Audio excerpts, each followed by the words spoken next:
서울 강남의 40평 아파트. 남들이 보기엔 뭐 하나 부러울 것 없는 노년입니다. 남편이 남겨준 상가 건물에서 나오는 월세, 번듯하게 자란 아들과 딸. 저는 올해 70이 된 김영자입니다. 하지만 여러분, 그거 아십니까? 너무 넓은 집은 혼자 살기엔 감옥과 같습니다. 저녁 6시. 해가 뉘엿뉘엿 지면 거실 불을 켜는 것조차 귀찮아 어둠 속에 멍하니 앉아있곤 합니다. TV를 틀어놔도 무슨 소린지 귀에 안 들어오고 그냥 사람 목소리가 필요해서 틀어놓는 겁니다. 자식들이요? 일주일에 한 번, 아니 한 달에 한 번 전화나 오면 다행이죠. 남편 떠나보내고 10년. 처음엔 슬펐습니다. 그 다음엔 외로웠습니다. 그리고 언젠가부터는 아무 감정도 없어졌습니다. 그냥 숨만 쉬고 사는 거죠. 아침에 눈 뜨면 또 하루가 시작되고 해가 지면 또 하루가 끝나고 그렇게 3,600일 넘게 살았습니다. 그러다 친구 순이 손에 이끌려 구청 문화센터에 나가게 됐습니다. 야, 영자야. 너 집에만 있으면 우울증 와. 나랑 서해 교실 다니자. 거기 우리 또래 많아. 순이가 도 졸라대서 별 기대 없이 따라 나섰습니다. 구청 3층 문화교실. 들어가니까 할머니 할아버지들이 20명쯤 앉아 계시더군요. 강사 선생님이 앞에서 붓 잡는 법을 설명하고 있었습니다. 저는 구석 자리에 앉았습니다. 옆자리에는 양복을 단정하게 입은 할아버지 한 분이 계셨는데 낡았지만 깔끔하게 다림질이 되어 있었습니다. 그분이 먼저 가볍게 목례를 하셨습니다. 처음 오셨나 봐요. 네, 친구가 억지로 데려왔어요. 다들 그렇게 시작하죠. 그게 박 선생님과의 첫 만남이었습니다. 73세, 전직 국어 선생님이라고 했습니다. 그날 이후로 저는 매주 화요일, 목요일 서예 교실에 나갔습니다. 처음엔 정말 서예가 재밌어서 간 겁니다. 먹 냄새도 좋고 부시한지 위를 미끄러지는 느낌도 좋았습니다. 집에 혼자 있는 것보다 100배 나았습니다. 박 선생님은 늘 저보다 먼저 와 계셨습니다. 그리고 수업이 끝나면 묵묵히 교실 정리를 도우셨습니다. 책상 닦고 먹물 버리고 화선지 정리하고 강사 선생님이 에이, 박 선생님 그냥 가세요 해도 끝까지 남아서 하셨습니다. 저도 슬슬 남아서 정리를 도왔습니다. 딱히 집에 가봐야 할 일도 없으니까요. 그렇게 석 달쯤 지났을까요? 어느 날 수업이 끝나고 정리를 하는데 제가 먹물통을 들다가 그만 손을 놓쳐버렸습니다. 먹물이 튀어서 제 블라우스에 시커먼 얼룩이 졌습니다. 아이고. 박 선생님이 황급히 손수건을 꺼내셨습니다. 어서 닦아야 돼요. 마르면 안 지워져요. 허겁지겁 닦는데 손수건에서 비누 냄새가 났습니다. 그 순간 이상하게 코끝이 찡했습니다. 고맙습니다, 선생님. 아이고, 별 말씀을요. 그날 집에 와서 손수건을 빨았습니다. 빨래를 널면서 생각했습니다. 참 점잖은 어른이구나. 그 뒤로 우리는 수업이 끝나면 자연스럽게 이야기를 나누게 됐습니다. 교실 뒤편 접이식 의자에 앉아서 구청에서 주는 종이컵 커피를 마시면서요. 별 대단한 얘기가 아닙니다. 요즘 무릎이 안 좋다. 손주가 몇 살이다. 옛날엔 어디 살았다. 그런 이야기들요. 박 선생님은 평생 국어 선생님으로 사시다가 15년 전에 은퇴하셨다고 했습니다.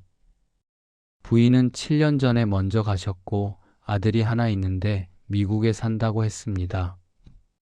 아드님이 미국이면 자주 못 보시겠네요. 1년에 한 번 올까 말까 해요. 바쁘니까 뭐. 그 말을 할 때 박 선생님 눈가가 살짝 흔들렸습니다. 저도 그래요. 자식들이 바쁘다 바쁘다 하면서 연락도 잘 안 해요. 그게 세상 부모 팔자인가 봐요. 하하. 씁쓸하게 웃으셨습니다. 그 웃음이 참 짠했습니다. 그렇게 6달쯤 지났습니다. 어느 날 수업이 끝나고 평소처럼 종이컵 커피를 마시는데 같이 수업 듣는 최 여사님이 슬쩍 오시더니 말씀하셨습니다. 김 여사님, 박 선생님이랑 요새 분위기 좋으시네? 깜짝 놀랐습니다. 에이, 무슨 말씀이세요? 그냥 수업 끝나고 잠깐 얘기하는 거죠. 호호, 그렇게 얼굴 빨개지시면서 좋은 거 아니에요? 우리 나이에 말동무 있는 게 어디예요? 얼굴이 화끈거렸습니다. 최 여사님이 가시고 나서 박 선생님을 힐끗 봤는데 박 선생님도 민망하셨는지 눈을 피하셨습니다. 그날 집에 오는 버스 안에서 창밖을 보면서 생각했습니다. 내가 지금 뭐 하는 거지? 70 먹은 게 철이 없어서 그냥 수업 동기일 뿐인데. 그런데 이상하게 다음 수업 날이 기다려졌습니다. 7달째 되던 어느 가을날이었습니다. 수업이 끝나고 구청 로비에서 박 선생님이 저를 붙잡으셨습니다. 김 여사님, 저 잠깐 드릴 말씀이 있는데요. 심장이 덜컥 내려앉았습니다. 이 나이에 이게 무슨 일인가? 네, 말씀하세요. 저기, 오늘 날씨가 좋은데 혹시 시간 되시면 구청 앞에 작은 공원 있잖아요. 거기서 잠깐 바람 쐬실래요? 그게 다였습니다. 고급 레스토랑도 아니고 카페도 아니고 구청 앞 공원 벤치에서 자판기 커피. 그런데 왜 그렇게 떨렸는지 모르겠습니다. 네, 좋아요. 우리는 공원 벤치에 나란히 앉았습니다. 11월 초였는데 은행나무 잎이 노랗게 물들어 있었습니다. 바람이 불면 노란 잎이 우수수 떨어졌습니다. 박 선생님이 자판기에서 뽑아온 캔커피를 건네셨습니다. 차가웠습니다. 요즘엔 따뜻한 것도 나오는데 이거 차가운 거네요. 죄송해요. 아니에요. 괜찮아요. 한참 아무 말 없이 앉아 있었습니다. 멀리서 비둘기가 모이 쪼는 소리, 아이들이 뛰어다니는 소리가 들렸습니다. 김 여사님. 네. 주제넘은 말씀일 수 있는데요. 박 선생님이 캔커피를 양손으로 감싸 주셨습니다. 손이 살짝 떨리는 게 보였습니다. 저도 이 나이에 이런 말씀 드리는 게 쑥스럽습니다만 여사님이랑 이야기하는 시간이 일주일 중에 제일 기다려지는 시간이에요. 혹시 시간 되실 때 가끔 산책이라도 같이 하면 안 될까요? 그냥 바람 쐬는 거 그거면 됩니다. 얼굴이 뜨거워졌습니다. 70에 이런 말을 듣게 될 줄 몰랐습니다. 저도 그 시간이 좋았어요. 그게 시작이었습니다.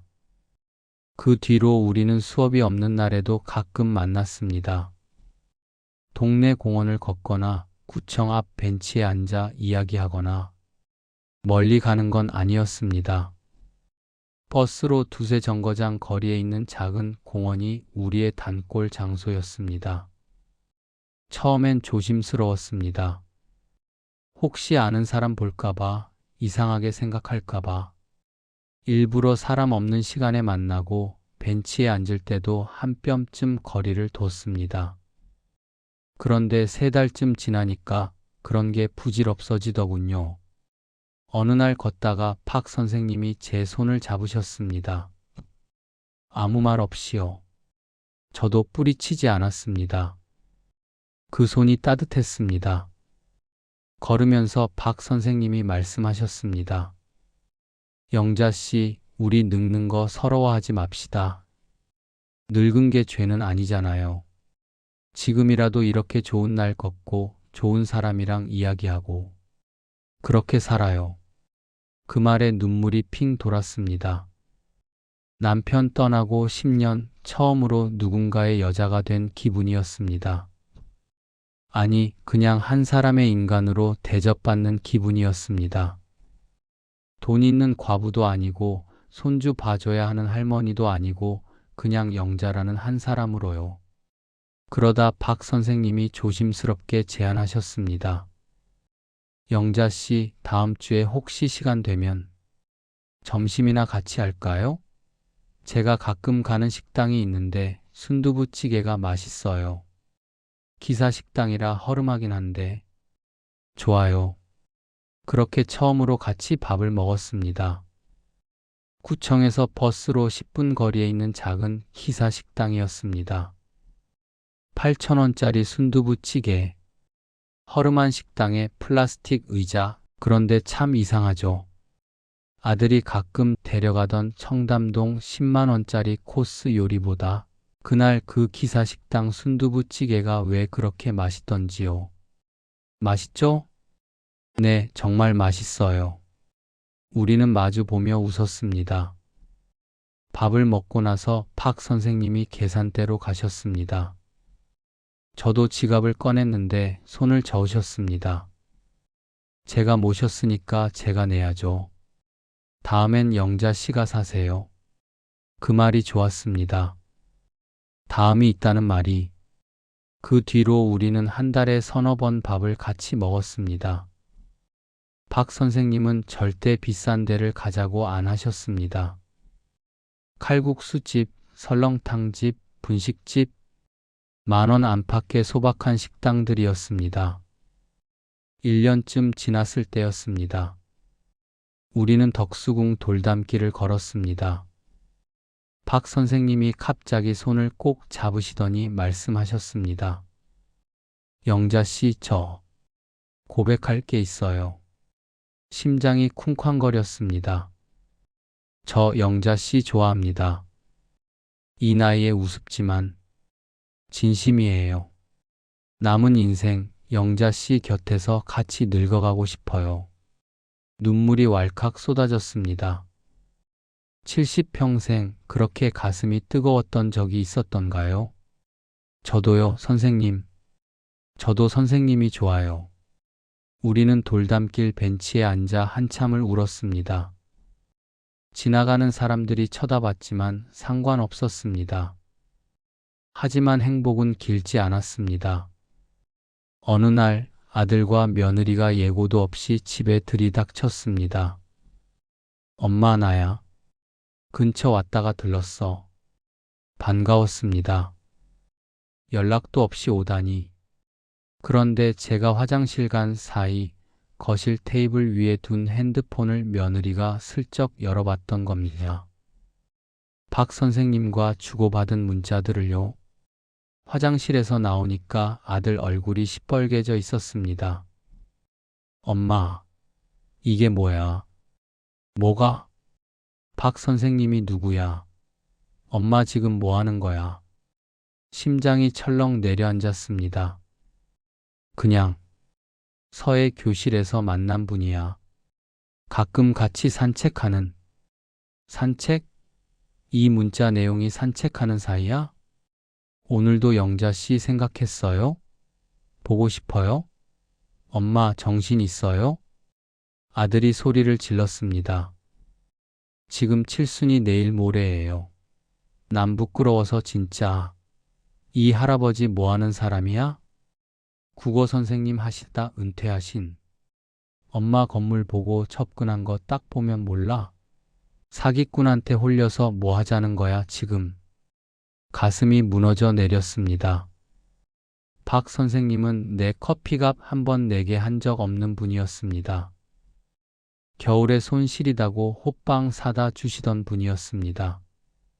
하지만 자식들 눈에는 그저 내 유산을 노리는 도둑으로밖에 안 보였던 겁니다. 아들이 전화를 걸었습니다. 선생님이시라면서요? 우리 어머니 만나고 계시다면서요? 지금 당장 집으로 오시죠. 저는 말렸습니다. 제발 그러지 말라고. 하지만 아들은 듣지 않았습니다. 30분 뒤 박 선생님이 오셨습니다. 늘 단정하던 그 양복을 입고 손에는 작은 종이 봉투를 들고요. 안에는 약과가 들어 있었습니다. 제가 좋아한다고 했더니 사오신 거였습니다. 하지만 아들은 그 봉투를 거들떠 보지도 않았습니다. 아저씨, 우리 엄마한테 뭘 바라고 이러시는 거예요? 딱 보면 모를 줄 알아요? 박 선생님의 얼굴이 하얗게 질렸습니다.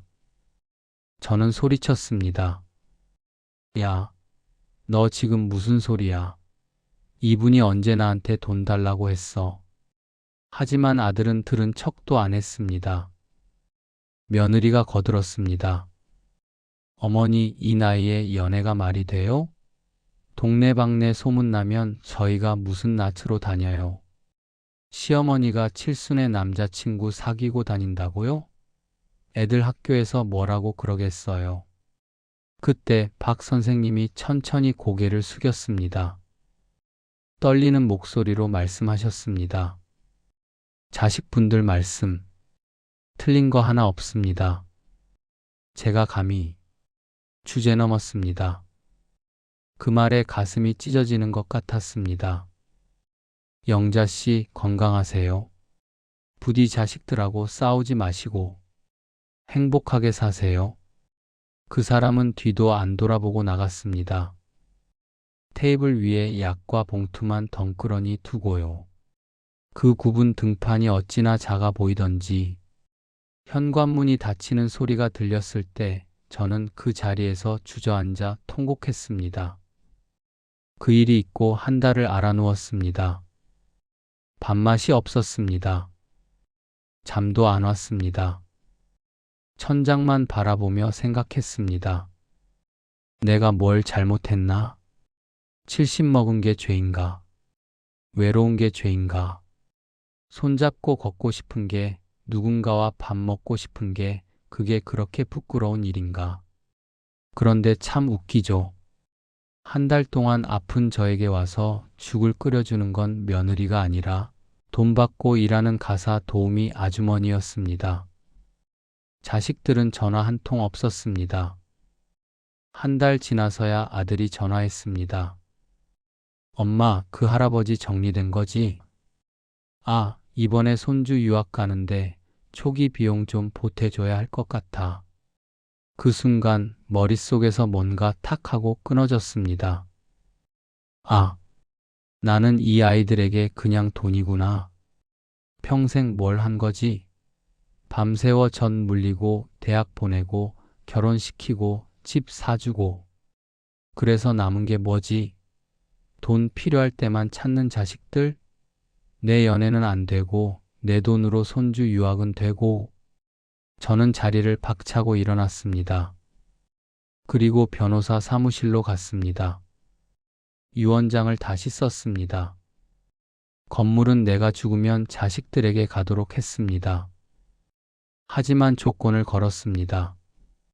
내가 살아있는 동안 나오는 월세와 관리 권한은 전부 내 것이다. 그리고 만약 내 삶에 간섭하면 모든 재산은 사회에 환원한다. 변호사가 물었습니다. 어머니 정말 괜찮으시겠어요? 저는 웃었습니다.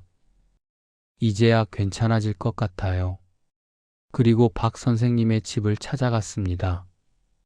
처음 가보는 곳이었습니다. 지하철역에서 한참을 걸어 들어간 낡은 빌라 4층. 엘리베이터도 없었습니다. 삐걱거리는 계단을 올라가면서 생각했습니다. 이 양반이 이런 데서 혼자 사셨구나. 초인종을 누르니 한참 뒤에 문이 열렸습니다. 문을 열고 나온 그 사람은 한 달 새 더 늙어버렸더군요. 볼이 홀쭉해지고 눈가에 그늘이 져 있었습니다. 양복 대신 낡은 추리닝을 입고 계셨습니다. 저를 보더니 눈이 휘둥그레졌습니다. 영자 씨, 왜 여기에? 어떻게 주소를? 구청에서 수소문했어요. 여기. 누추해서. 선생님, 저는 박 선생님의 눈을 똑바로 바라봤습니다. 나 다 정리하고 왔어요. 건물? 그거 아들한테 다 준다고 유언장 썼어요. 대신 조건 하나 걸었어요. 내가 죽기 전까진 내 생활비랑 월세 내가 쓴다고. 박 선생님이 어리둥절한 표정을 지었습니다. 저는 웃으며 말했습니다. 나 이제 빈털털이나 마찬가지예요. 가진 건 내 몸뚱이랑 연금 조금뿐인데 그래도 나랑 밥 먹어줄래요? 사실 거짓말이었습니다. 건물은 그대로 제 명의죠. 다만 자식들에게 선포한 겁니다. 내 인생에 간섭하면 유산은 정말로 사회에 환원하겠다고요. 박 선생님의 눈가가 붉어졌습니다. 그리고 제 손을 꼭 잡으며 말씀하셨습니다. 어서 와요. 오늘은 순두부 말고 내가 된장찌개 끓여놨어요. 혼자 먹으려고 했는데 잘 됐네. 그 손이 떨리고 있었습니다. 저도 떨렸습니다.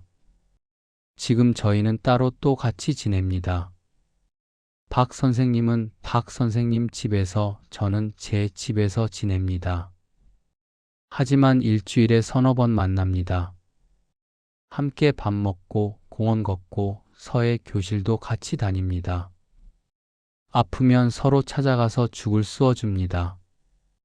작년에 제가 독감 걸렸을 때 박 선생님이 매일 와서 죽 끓여주고 약 챙겨주셨습니다. 자식들보다 나았습니다. 자식들이요? 처음엔 난리가 났죠. 하지만 제가 변호사 통해서 보낸 유언장 사본을 보고 조용해졌습니다. 요즘은 오히려 먼저 전화를 해옵니다. 엄마 건강하지? 요즘 뭐하고 지내? 웃기죠. 돈 이야기가 아니라 안부를 먼저 묻습니다.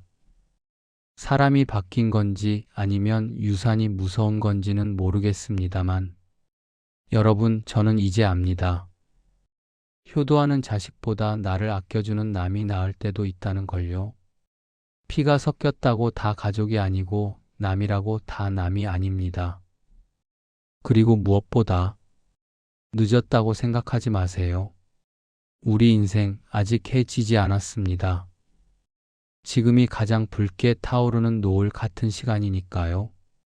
70에 처음 알았습니다. 사랑에는 나이가 없다는 거. 그리고 내 인생의 주인은 자식도 아니고 재산도 아니고 오직 나 자신이라는 거. 오늘도 박 선생님한테서 문자가 왔습니다.